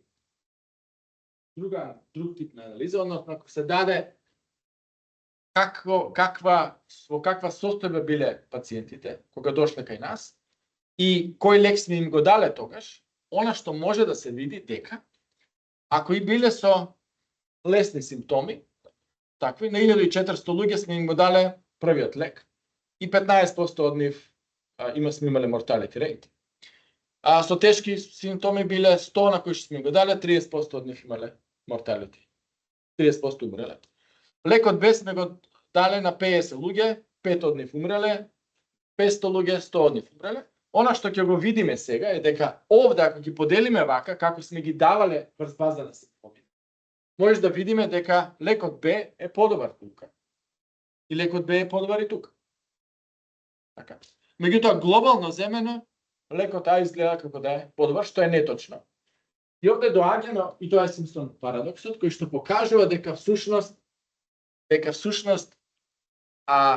бидејќи покажува постоење на други фактори кои што определуваат дали пациентот ќе умре или не. А тие фактори кои што покажуваат дека пациентот ќе умре или не се во каква состојба бил донесен пациент. Ова се случува во сите системи, така? И овој тип на зависност, ова ситуација зборува за ефект на конфаундер. Тоа се променливи кои што влијаат и на тритментот, односно дали ќе го дадем лекот А или лекот Б, влијаат и на крајниот резултат. Во конкретната ситуација, бидејќи лекот А бил поевтин, го даваме на повеќе луѓе. На тие што се со мали симптоми и така натаму, поевтин е едноставно, ги имаме повеќе и го даваме почесто. И од таа причина сме го давали и се добиваат вакви бројки. Додека лекот Б кој што беше поскап, сме го чували, сме го давале само за тешко болните, и тоа на крај ние го ќе видиме, бидејќи го даваме на тие тешко болни, вкупно, ако ги гледаме работите, ќе бидат лоши бројките, меѓутоа ако гледаме што правеле секој во својата група, очигледно е дека лекот Б е посупериорен во дадена ситуација. Ваквиот тип на ситуации се чести во реалноста. И она што сакаме денеска да го позборуваме на ова предавање, како да се справиме и да дадеме точни резултати, односно точно да го интерпретираме резултатите во ваквата ситуација. И ова целото не води до нешто што се нарекува causal thinking, во кое што ќе пробаме да направиме мал повед како се справуваме со овој тип на проблеми и што значи целото ова. Сега, нешто што се прави и така натаму. За да определиме и да најдеме начин како можеме да се справиме со овој тип на проблеми, постојат два пристапа. Едниот се нарекува experimental studies. Тоа што значи? Баш ќе се задржам на овој проблем со лековите, бидејќи тоа е да кажеме лесен за разбирање. Тоа значи дека ако сакаме да видиме дали лек е делува добро или лошо, или ако сакаме да видиме дали некој нов фьючер кој што ќе направиме во компанијата ќе ни донесе повеќе профит или помалку профит, или ако сакаме да видиме ќе смениме нешто во teaching, некој нов модел ќе додадеме, па да видиме дали студентите ќе знаат помалку или повеќе. Значи, овде поставуваме прашања што ако направиме нешто, што ќе се случи, дали е тоа добро или лошо. Во таквата ситуација имаме два начина да тоа го провериме. Едниот начин се вика експериментален пристап, во кој што пристапуваме со така наречени randomized control trials, и тоа е класичен пристап што го користат во медицина. И, например, било кој лек што го конзумираме, за да може да се користи, мора да помине низ ваков randomized control trial, односно што значи тоа? Имате група на луѓе во кои што ги определувате случајно и значи рандом ги бирате луѓето, на едни им давате лек, на други им давате пак пилула која што е плацебо, нема ништо во неа и гледате што ќе се случи после даден временски период, колку од тие ќе им биде подобро, колку ќе им биде полошо. Ова е голд стандард за causal prediction. Меѓутоа има поприлично челендж, имам слайд за тоа, ќе ги погледнеме во детали кои се проблемите и што се добрите работи. Вториот дел се observational studies.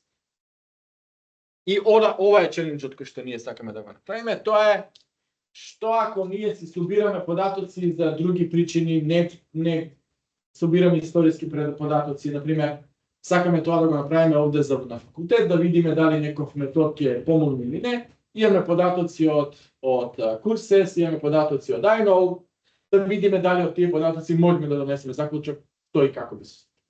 Значи, овде идејата која што сакаме да ја постигнеме и која што ја таргетира causal analysis, односно causal machine learning, е да пробаме од податоци кои што природно не биле собрани на начин да бидат применети за causal analysis, дали и колку можеме да ги искористиме да направиме causal analysis. И овде доаѓа тешкиот дел од приказната, меѓутоа ќе видиме како се справуваме со ситуацијата.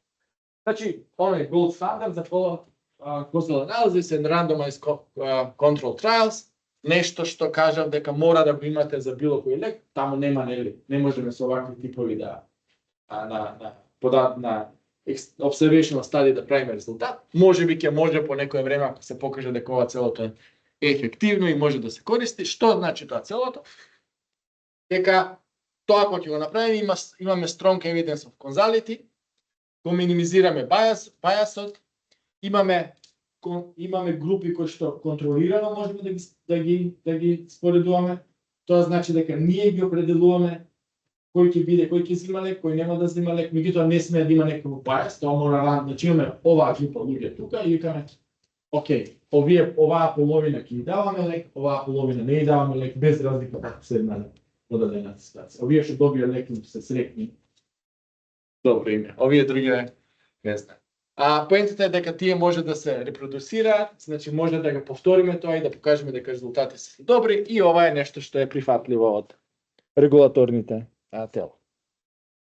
Тоа е проблемот со ова целото. Проблемот е што прво имаме некакви етички concerns. Оваа група овде што не добија лек, што ако лекот е добар, не им дадат, ќе умрат. Зошто на сите да не им дадем лек? Понатаму, кој ќе одлучи на кој ќе му дадеме и така. Понатаму имаме практични проблеми, тоа е имаме високи трошоци. Тоа што значи? Треба специјално да викнам луѓе додам во болница и да ги определам на едните што ќе им давам, на другите не. Значи, морам да имам живи луѓе на кои што тоа ќе им го права. Или ако сме во училница, кажам, вие сега ќе овие часови ќе учите не со новиот модел, со стариот, овие другите ќе учат со новиот модел. Значи, имам поприлично, и тоа ќе треба два пати да го правам, не можам одеднаш. Тоа ќе трае многу време, значи морам да ги гледам резултатите, да соберам резултати и така. По медицина, ако тоа е некаков лек кој што треба да ви излечи за 2, 3, 5 години, толку време треба студиите, значи вие не можете да добиете резултати побрзо. И тоа целото прави проблем од за примена на ваквиот голд стандард кој што го има. И сега, како што кажав, нашата целта на овој час е да видиме дали може да добиеме приближни прифатливи резултати ако користиме observational studies. Значи, едноставно да ги собираме податоците, на сите им даваме лек, прибираме податоци како имаат лекот и така натаму. И така натаму гледаме претходно кој што правил, како правил и врз база на тоа да видиме, да донесеме некој заклучок. Дали и колку лекот е ефективен или не е ефективен. Она што е јасно е дека ваквиот пристап е супер. Прво, многу лесно може да се направи. Второ, сите податоци кои што до сега ги имаме собрано и кои што се собираат во други системи, можеме да ги реискористиме за ваков тип на предвидување. Што е одлична работа. Она што етички ќе бидеме по-окей со ваквиот тип, значи не мора да ги знаеме луѓето, може да бидат рандом и така натаму, не мора на некој да му даваме, на некој не лек и така натаму. Проблемот, еден од главните проблеми се овие confounding варијаблите, кои што е некогаш тешко да бидат. Овде имаш уште еден пример, меѓутоа за да бидеме пократко го скратив, тоа е еден пример во кој што е со ова confounding варијабла е многу по, да кажеме, добар за оваа ваша возраст. Тоа е, на пример, има добиено е резултат дека ако спиете со чевли и облечени, утреднете главата на боли. И дека уствари тие влијаат да имате утредната главоболка, меѓутоа она што се покажува е дека главоболката не е резултат на чевлите и облеката, туку резултат е да тие што вечерта лумпувале, не може да се совлечат чевли и облека и легнале да спијат и утредната ги боли глава од пијанката од претходната вечер, не од чевлите и од облеката. И тоа е confounding варијабла која што всушност влијае да не боли главата, меѓутоа влијае и да не ги совлечеме чевлите и облеката. И во таква ситуација ние пробуваме врз база на чевли и облека да предвидиме дали не боли глава. И во таквата ситуација имаме проблем со таквите системи кога имаме такви confounding варијабли. И уствари главниот челендж од сега натаму кој што ќе го зборуваме како да ги пронајдеме тие confounding варијабли. Како да компензираме за да добиеме поздрав анализ. Ако такви варијабли не постојат, тогаш тоа што го имаме како корелација, можеме да го сметаме дека е некаков causation релација. Во главном, во добар дел од ситуации, ако имаме корелација, тогаш е тоа некаква козална врска. Значи, во добар дел, меѓутоа не секогаш. И ако сакаме да се осигураме во тоа, треба да ја направиме оваа козална анализа. Решението за да го направиме тоа е креирање на овие козал графови. Тоа значи, тоа пробуваме да го разбереме системот и да видиме како различните варијабли кои што ни се на нас влез во машин лернинг моделот, како тие се исповрзани помеѓу себе. И она што, зошто овие модели кои што сега ги козални модели даваат, може да дадат подобри резултати. Затоа што во класичен машин лернинг модел едноставно сите овие ги ставаме во табела и му ги даваме на моделот и тој ги обработува без да размислува што има меѓу нив. Идејата е овде да направиме модел во кој што покрај бројките, така ќе му го дадеме и ова знаење од надвор и ќе му кажеме, окей, ќе имаш овие бројки, ама го имаш и ова знаење на системот, пробај сега да ми дадеш одговори на кој. И зошто тоа е можно? Затоа што всушност му даваме ново знаење на алгоритмите за да може да бидат попаметни и да одговараат на дополнителни прашања. Уште една друга работа што и зошто ова станува сега попопуларно е за да можете ова да го направите, ви требаат експерти во дадената област. Значи треба да разбираат, не знам, ако ова е во медицина, треба да разбираат кои супстанци, кои лекови како влијаат, што му прават на човекот и така натаму. Така натаму, ако ова беше во некоја хемиска индустрија, треба исто да разбираат таму. Она што сега се прави, има неколку компании кои што имаат направени релативно добри модели и ние правиме некои експерименти во таа насока, е дека можеме large language моделите да ги земеме, да ни го направат овој граф или да пробаат да ни издрафтираат некој граф тука и да пробаме тоа како дополнително знаење на датасетот да го дадеме и да го пуштиме на козал моделите да ни дадат резултати. Резултатите се поприлично добри. Значи во овој дел large language моделите ако добро се направат промптовите, знаат да дадат поприлично задоволителни резултати. И ова не става нас како computer scientist исто да можеме да влеземе во овој дел од causal analysis кој што претходно ни беше проблематичен затоа што бараше многу знаење од дадениот домен, кое што ние го немаме, како работиме, нели, ќе ни дадат датасет било кој, ќе го бапнеме низ, не знам, XGBoost или некој neural network и ќе добиеме резултати. И еве ги предвидувањата, и сега потоа некој треба да ги интерпретира, меѓутоа генерално ни викаме овие се резултати. Идејата е дека всушност за да можеме да ги интерпретираме, ни треба некакво доменско знаење кое што ќе го дадеме на алгоритмот за да тој биде малце свесен на тоа што го прави и така натаму. И овде доаѓаме до проблемот на causal inference, кој што сакаме да го пристапиме. Овде дека ова е во голем дел од ситуациите, има многу примери за тоа. Кратко, не знам како сум со времето, ама гледам дека тоа тече, поприлично брзо. Ќе напомнам неколку техники што можеме да правиме, малце математика во ова целото, зошто и што, како сакаме да ги пресметаме.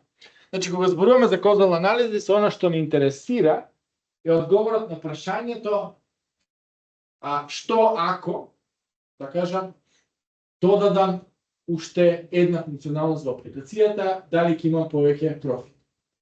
Што ако на луѓето им го давам овој лек, дали ќе им биде подобро.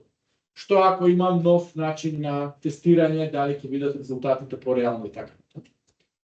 Она што ме интересира е да го пресметам така наречениот average treatment ефект, односно колку ми е ефектот на работата, на новата работа која што ја правам, споредено во ситуација кога таа не сметам. Тоа ми е сега таргетот, значи сакам да видам што е, каков ќе биде резултатот ако направам нешто во системот, без да чекам да го проверам тоа целото. Значи можам да го проверам со randomized control trial, можам да гледам, да чекам 2, 3, 5 месеца и да видам што се случува. Идејата овде не ми се чека, сакам да видам пред да го имплементирам дали може би тоа може да има, кои ќе бидат резултатите од тоа. Значи ни интересира колку е разликата помеѓу крајниот ефект на групата која што примала третмент минус групата која што не примала третмент. Значи колку е разликата во average, не знам, подобрување на состојбата, подобра оценка, подобра на берза и така натаму и така. Главниот проблем со овие confounders, значи ни треба да ги некако да пробаме да ги елиминираме таквите работи. Тие се резултат на некогаш се резултат на selection bias кој што го имаме. Меѓутоа за, да кажеме, елиминација на тие confounders има неколку пристапи. Овие се по-класични пристапи, ќе се задржам за нив, има и по-автоматизирани пристапи кои што може да се применат. Идејата овде цела е например овие reweighting, stratification, matching методи, propensity score, кои што главната идеја е дека треба да направам некакви луѓе кои што ќе ми одговараат на онаа рандом поделба која што има. Значи ако имам соодветна застапеност на групите на луѓе и во тие што добиле третман и во тие што не добиле третман, тогаш ако ги гледам нивните average постигнувања, можам да ги споредувам резултатите. Што е главната поента овде? Овде ќе започнем со овој пример кој што ми е наједноставен за објаснување, другите методи може да се малку по-челенџинг.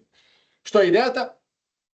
На сите овие модели горе-долу имаат слична идеја. Идејата е дека сакам да направам систем во кој што луѓето кои што добиле третман, групата која што добила третман, групата која што не добила третман имаат многу слични карактеристики. Значи имаат баш се иста група, односно биле иста старосна група, имале ист пол, имале слична историја на болести или имаат исто знаење и така натаму.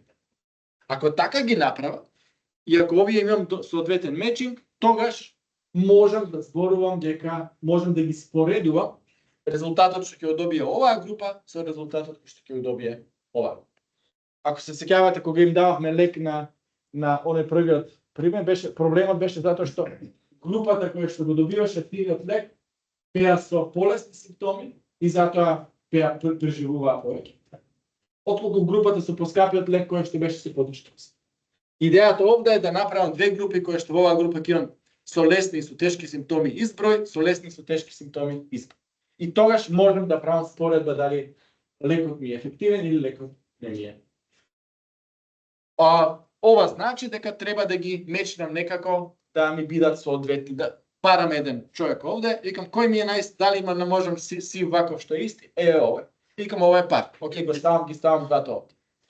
Некои нема да ми влезат во групата, кои што немаат паров, меѓутоа тоа е океј. Сега, На оваа тема има милион, мислам има различни варијанти кои што може да ги правам. Едната варијанта е, например, reweighting. Тоа што значи? Ако да им дадам различни тежини, например, ако во едната група има многу млади, во другата има многу стари, да на младите им дадам тие кои што добиле третман им давам поголема тежина, на старите им давам тука помала тежина и обратно за да ги збалансирам влијанието на двете групи. Можам да правам stratification, која што е сличен метод да ги делам во група млади, да ги подам прво сите млади, па во нив ќе имам на кои сум им дал, на кои не, група стари и така натаму.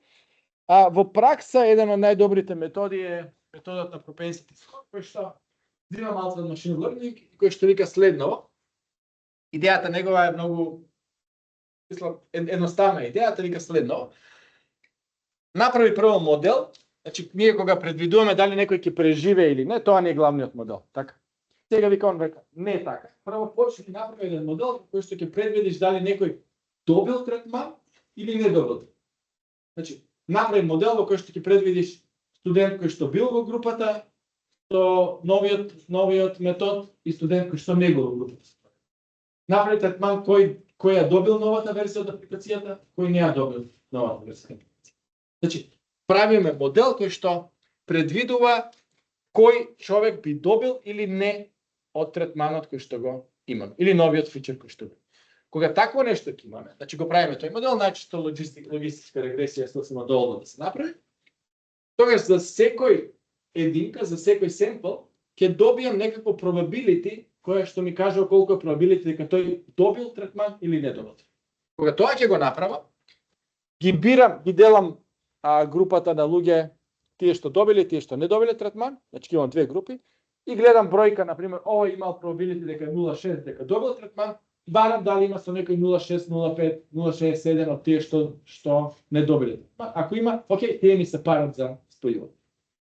Тоа значи не ги бар, бидејќи во machine learning моделот сите варијабли ќе бидат земени за да се предвиде крајниот резултат. Идејата е дека на истите тие варијабли влијаат и кај едното и кај другото, односно weighting, коефициентите кои што ќе бидат слични и ќе резултираат со крајен сличен резултат, можам да ги мечнам на соодветен начин и ова е нешто што овозможува автоматизација на процес. Значи не мора да ги гледам еден по еден, овој беше слаб, овој дебел, овој е стар, овој и така натаму и затоа ќе ги мечнам. Тука можам да го дадам тоа на машин learning алгоритам да го направи, ова во принцип работи поприлично добро. Ова можеме да кажеме да дадеме некаков threshold до каде може да се прават мечинг и врз база на тоа ќе имаме повеќе или помалку парови кои што ќе се направат. Овде може да се користат, може да еден со многу да се мечува или било како, меѓутоа па на крај да имаме некој weighting, за да ги, ако некаде се повеќе помалку од одредена група за да го направиме тоа целото на некој начин. И уствари тука доаѓаме до делот како машин learning може да помогне, значи во сите овие веќе кажав како да се направат дадените таскови, може да се користат за креирање на козал графовите, за определување на propensity score и на многу други елементи кои што се тука. Јас овде тука ќе застанам за да му дадам време на Димитар да каже нешто. Но оваа поле има многу библиотеки кои што се развиваат во последно време. Еве ги библиотеките, она што ќе го зборува со Duvai, имате примерот, Димитар ќе го покаже Duvai, кој што е библиотека од Microsoft и една од најдобрите, најлесните за користење. Како што спомени професорот, сега ќе видиме преку практичен пример, односно преку симулација, како би можеле да направиме causal inference. Тука конкретно ќе работиме со програмскиот јазик Python и би сакале да го симулираме тој процес на causal inference. За таа цел потребно ни да го поставиме проблемот. Во овој случај имам еден модел. Конкретно ќе преминам на графот, каде што најдобро може тоа да го видиме. Односно, разгледуваме индивидуи конкретно и како тоа дали вежбаат или не вежбаат влијае врз нивното здравје.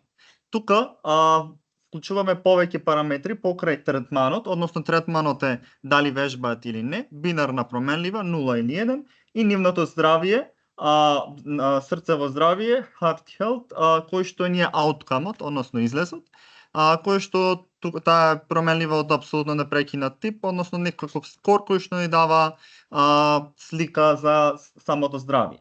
Покрај тоа ја земаме во предвид генетиката, тежината и квалитетот на спиење, односно на сон, што го има конкретната индивидуа. Сега тука намерно избран така примерот, илустративен, значи не е реално сценарио, но до некаде се совпаѓа со реалните сценарија, затоа што сакавме да ги илустрираме трите фундаментални структури што ги имаме во графовите, особено кога зборуваме за causal inference, тоа е првата структура што имаме fork, што ја формираат genetics, exercise и heart health, потоа структурата chain, што формираат променливите exercise, weight и heart health, и потоа последната collider, односно ја формираат exercise, sleep quality и heart health, и всушност преку нив се случува оној целиот процес на идентификување на статистички естимат, односно сакаме од causal estimate да стигнеме до статистички естимат со помош на do-calculus и останати методи кои што се дел од causal inference. Само да го извршам кодот до тука. Инаку и да ги објаснам насоките кои што постојат во самиот граф, односно генетиката влија и на тоа дали луѓето вежбаат или не, значи зависно нивните предиспозиции, исто така дали се наклонети кон спорт или не, но исто така влија и врз срцевото здравје, се разбира. Во овој случај генетиката ја моделираме како случајна променлива со нормална распределба. Понатаму вежбањето влијае на тежината, односно се разбира, очекуваме тој што повеќе вежба да има помала телесна тежина или тој што помалку вежба да има поголем. Во овој случај и тежината се разбира влијае врз срцевото здравје, а исто така вежбањето влијае врз дали ќе имаме добар или лош сон и исто така доколку имаме срцеви проблеми, например би влијаело врз нашиот сон. Тоа е всушност од симулацијата што ја правиме тука конкретно во однос на графот. Конкретно тука само го илустрираме со помош на користење на библиотеката Net4X. Сега доаѓаме до самата симулација, односно тука е всушност математиката во позадина што ја користиме за да го симулираме процесот. Како што веќе споменав, генетиката, генетските фактори ги моделираме со случајна променлива со нормална распределба, со параметри 0 и 1, додека дали одреден човек вежба или не, а тоа е баш третманот, го моделираме со Бернулиева распределба која што ја има, чија што веројатно си ја моделираме со помош на сигмоидалната функција преку генетските фактори. Тежината ја моделираме како 70 минус 5t, односно во однос на третманот. Во овој случај, ако вежба, намалуваме 5 килограми, ако не остануваме на тие 70. Исто така во однос на здравјето го моделираме срцевото здравје, доколку има добри предиспозиции, односно добри генетски фактори, додаваме плюс 5, ако има поголема тежина, нели, минус 0.5, тоа би значило дека негативно влијаеме, односно имаме негативно влијание. Исто така во однос на sleep quality, кој што зависи од дали тоа вежба што позитивно влијае и дали има добро срцево здравје, што исто така позитивно влијае. Се разбира тука за да биде симулација, додаваме и noise term, каде што првиот noise term е нормална распределба, со тоа што првите два се со стандардна девијација 5, поточно дисперзија 5, последното е последниот терм е со дисперзија 1. И повторно гласувам, ова е симулација и е илустративен пример, не е реално сценарио, но во реални сценарии ние најчесто овие податоци ги имаме од некаква обзервациона студија, односно истражување, и може да ги искористим. Тука само ја правиме самата симулација и соодветно ги зачуваме во дата фрейм од Pandas за подоцна да ги го искористиме. Сега доаѓаме до главниот момент, односно што е тоа што сакаме да го одговориме како прашање, а тоа е кој е просечниот ефект на човек што вежба врз неговото срцево здравје во однос на човек што не вежба. И што би се случило ако човек почне да вежба, или ако вежба, а престане. Односно, како интервенцијата во неговото вежбање го менува срцевото здравје. Тоа би сакале да го квантификуваме, тоа својство. Сега тука, бидејќи правиме симулација, може на математички начин точно да пресметаме колку изнесува тој ефект, односно кој е average treatment ефектот, да не се задржувам премногу на математичкиот дел, повеќе би сакал на практичниот. Во овој случај добиваме дека теоретскиот average treatment ефект е 2,5, така што сметаме дека ако некој се почне да вежба, дека неговото здравје ќе се подобри за 2,5. Односно, тоа скорот кој што го значува срцевото здравје би бил подобар за 2,5. Сега доаѓаме до моментот каде што од податоците од обзервационата студија сакаме да ги оцениме, да го оцениме овој ефект. И наједноставниот и најнаивниот е да ги земеме сите што вежбаат и сите што не вежбаат во две различни групи, да го пресметаме просекот на скорот за срцево здравје на тие што вежбаат и на тие што не вежбаат и да го одземеме. И баш тоа ќе го направиме. Тука само со наједноставни методи од Pandas библиотеката и едноставни математички операции добиваме дека 6,48 е подобрувањето. Сега гледаме дека добиваме грешка од 190, релативна грешка, апсолутна релативна грешка од 159,12%, што е огромна грешка. Односно, на некој начин го преценуваме влијанието.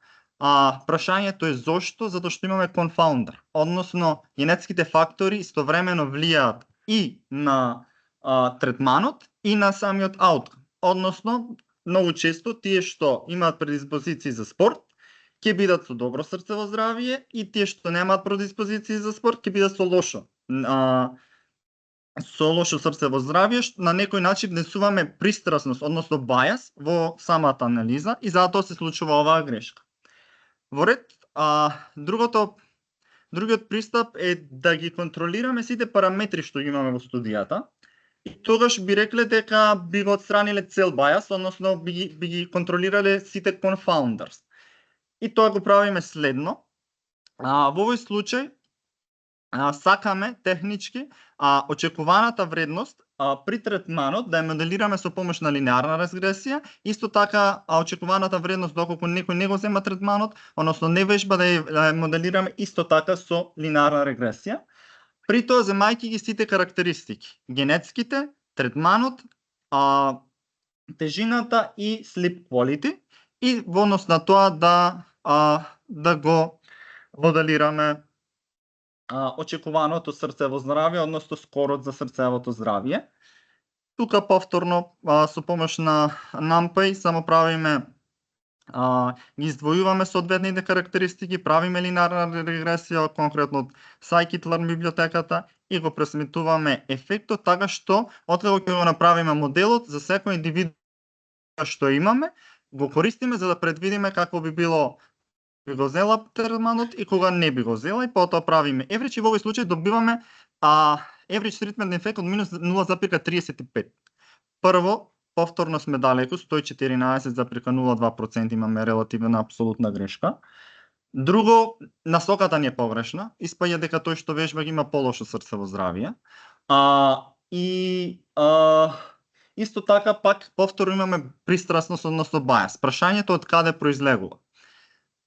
Конкретно во овој случај произлегува од колајдерот, односно не е доволно да условиме на сите променливи. Треба да внимаваме на што условуваме. Во овој случај, со тоа што условуваме на sleep quality, ние внесуваме бајас. Ако не условиме, го немаме бајас. Кај genetics, ако не ги вклучиме, имаме бајас. Ако ги вклучиме, го исклучуваме. А што се случува со weight? Ако го вклучиме, бидејќи имаме структура chain, го блокираме ефектот на третманот, така што ако би ословиле на weight, го блокираме, тогаш би не се свел average treatment ефектот на 0, а ако не блокираме, тогаш си протекува е во ред. Сега прашањето е како да ги избереме променливите, и тука настапува сцена Dubaj, која што во позадина ја абстрахира математиката, станува збор за D-separation, каде што со помош на 3D правило од Calculus може да ги идентификуваме сите променливи кои што би донеле до unbiased estimator, односно непристрасен оценувач. Се разбира, има еден фундаментален проблем, дали ние располагаме со сите параметри што се релевантни, и најчесто правиме претпоставка дека е така, ама во реалноста никогаш не е така, секогаш има некој параметар што нема да го земеме во рамки на студијата. Така што секогаш велиме дека под претпоставка на unconfoundness ги добиваме конкретните резултати. За да работиме со Dubaj, прво што треба да го специфицираме графот.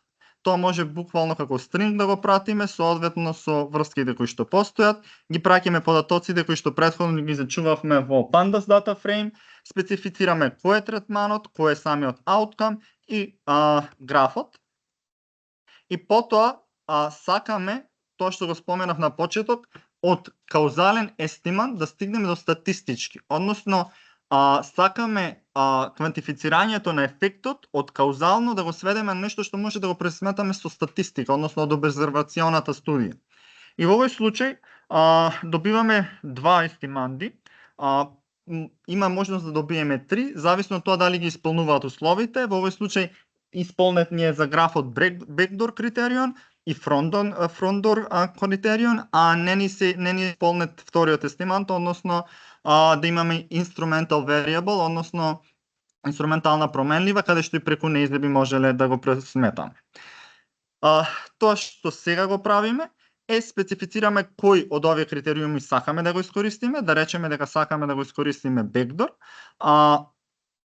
и дека за како модел за моделирање сакаме да го искористиме линарна регресија, добиваме дека вредноста е 2,51 или 0,57%, односно веќе сме навистина блиску до реалната вредност за average treatment ефектот, доколку го искористиме frontdoor критериумот, повторно доаѓаме до точен резултат, односно до статистички валиден и непристрасен оценувач.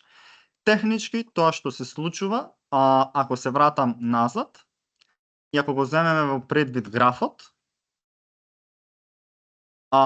за да соодветно го искористиме backdoor критериумот, тоа што треба да направиме, да го исклучиме секој колайдер, во случајот sleep quality, да го исклучиме секој медиатор, односно тој што се наоѓа на средина во чейнот, и исто така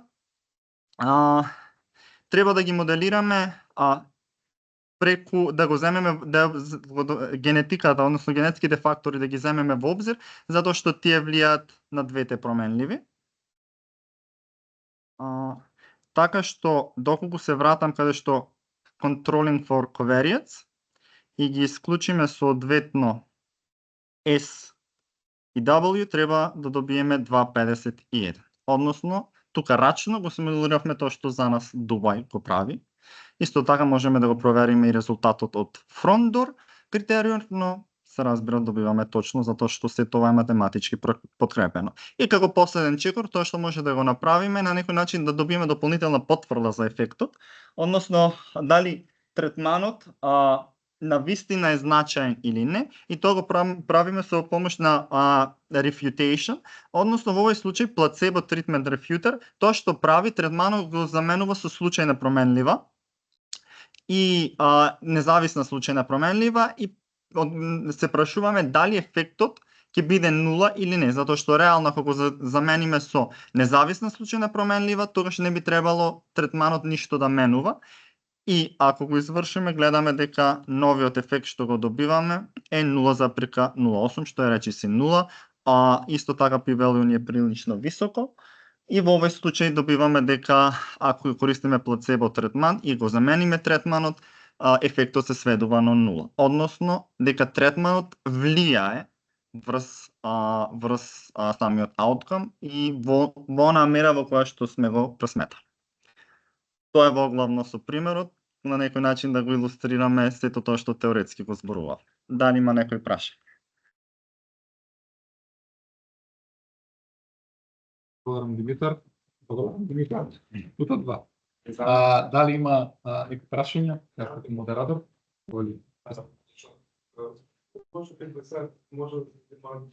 Само погласно за да може да се слуша на Да.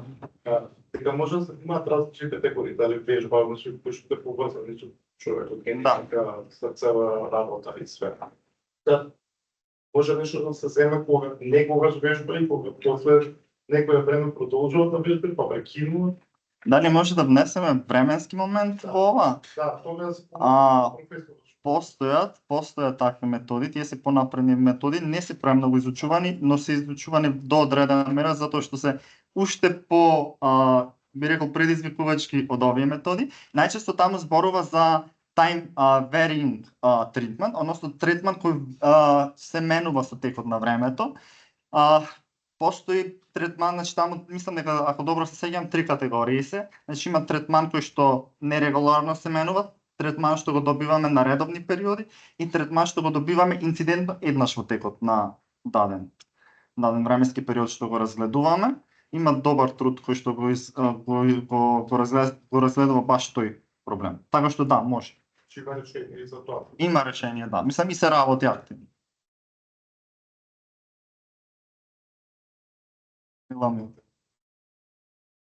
Благодарам. Има други прашања? Јас имам едно прашање.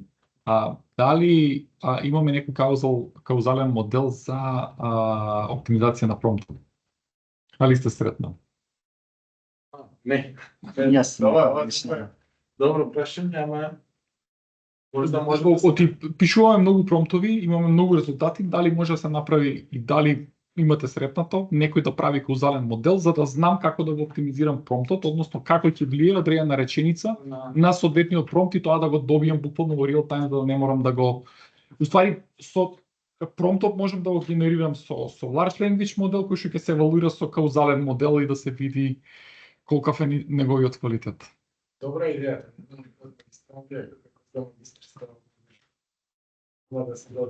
Веројатно има алгоритми што се, бидејќи ова ние што го зборувавме беше повеќе во насока на causal inference, немавме доволно време, ама во ова е баш прашање во насока на causal discovery, односно да го најдеме графот.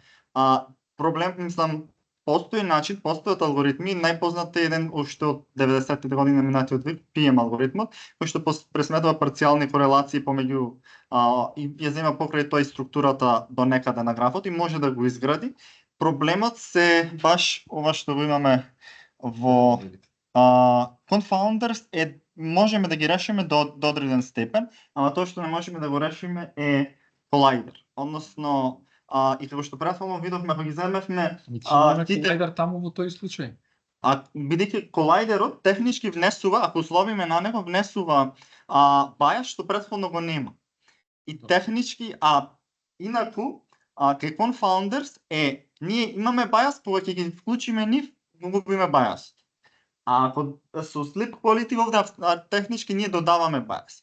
И проблемот е што не може да идентификуваме кога ние додаваме бајас, а кога го губиме, ако само ги гледаме променливите од обзервационите студии.